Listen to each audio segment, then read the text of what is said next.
everybody, Amberly here, and I've decided that through all this, it's a really good time to take some time to focus on our yoga skills. So I decided I'm going to do little yoga nuggets. We're going to focus on one pose at a time. I'm going to show you the correct anatomy of that pose, but also I want to show you modifications that you can use in your practice. We are not all built the same. Not everybody can do the same poses, right? So I'm going to show you modifications. I'm going to show you the correct anatomy and give you some little tidbits on each pose. And then I'll also offer you a class where we use that pose a lot in it. So today we are going to talk about downward facing dog, or Adho Mukha Svanasana. Downward facing dog, or down dog is how we cue it a lot in class. So what you're going to need for your class is your mat, as always. Blocks are really helpful. They're really, really helpful if you have any tightness in your body. And then a blanket is also a really good prop to have on hand. You don't need a yoga blanket. You can roll up any blanket, okay? But make sure that it's rolled up and off to the side. So let's talk a little bit about what the goals of downward facing dog are. It really is a resting pose, and I know that a lot of people out there are laughing at that right now because it takes a lot of strength and stability in your body, which if you don't have, this is a fantastic way to gain some. All you people out there that are doing the push-up challenge right now, this is the perfect pose for you to be doing. It's great for runners as well. It stretches out the calves and the hamstrings. So again, we're talking about building strength in the arms and the shoulders, right? But it is a relaxing pose because it's an inversion. And anytime we send some blood to the head, it helps relax our nervous system. It also can relieve menstrual or perimenopausal or menopausal pain or symptom.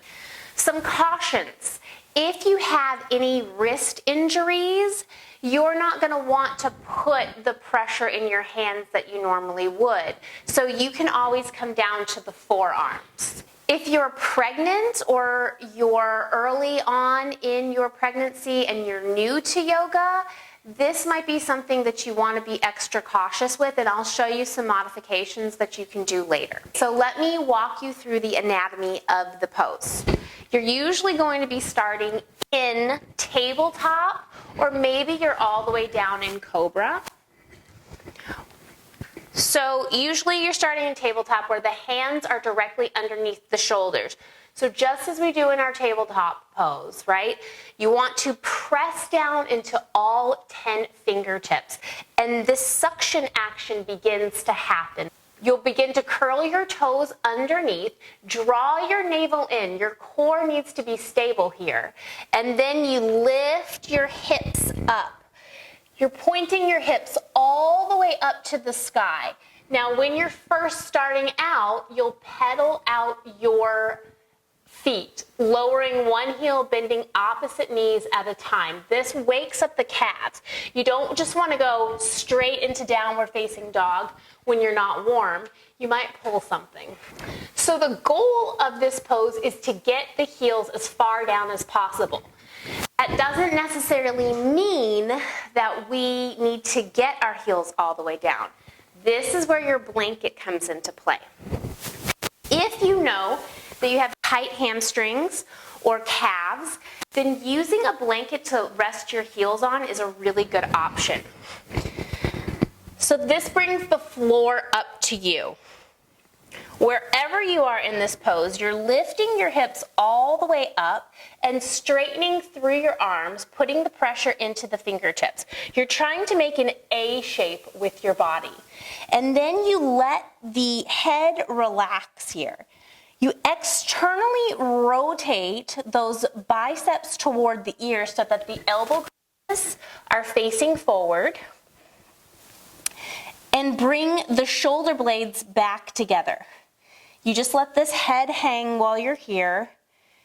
You do want to engage your core. So you're in your downward facing dog, you're pressing into your hands, you're lifting your hips up. The weight is in the heels and you're pressing the backs of your thighs toward the back wall. Here are some modifications if that doesn't work for you. If you have carpal tunnel or other wrist issues, I highly recommend that you come down to your forearms. So that looks like this. You can still let the head hang here. You can even rest it on the mat. This is another good thing. If you suffer from vertigo or you have any sort of issues with dizziness, bringing a block to rest your forehead on while you're here is a really good modification. You'll have to play with this, right? Because you still want the arms to stay straight. You still want to maintain the integrity of the pose. But giving your head something to rest on will really give you some back struggle with things like vertigo.